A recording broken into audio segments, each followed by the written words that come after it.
what's going to be your leadership development system? Growing churches are led by growing leaders.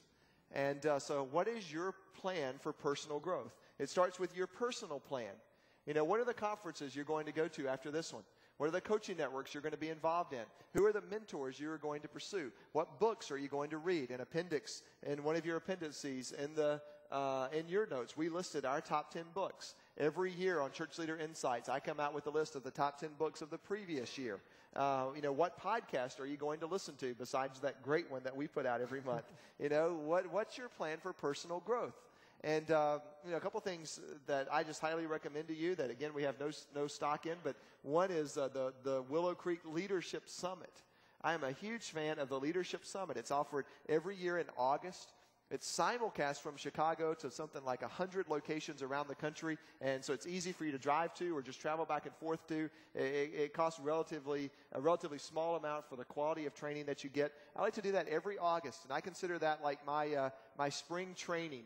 Because, you know, I'm going into the fall. I've got another ministry season about to start. And I'm going to go and get pumped up and learn some new stuff and get back on track after I've come off this summer vacation or whatever it might be. Then what other conferences are you going to go to? What other books are you going to read? What's your intentional plan for personal growth? And then that filters down into your staff. Like Kerrick mentioned that earlier when it comes to your launch team, having them read books together.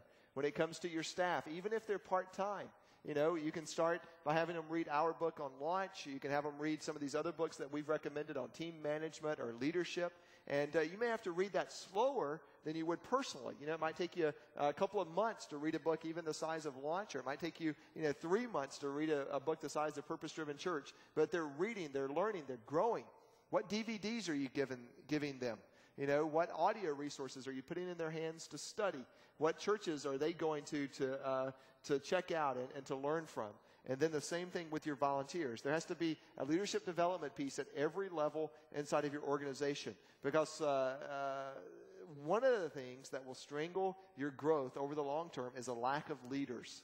A lack of leaders. So you want to create a culture where there is an abundance of leaders inside of your church. And that starts with this leadership development plan.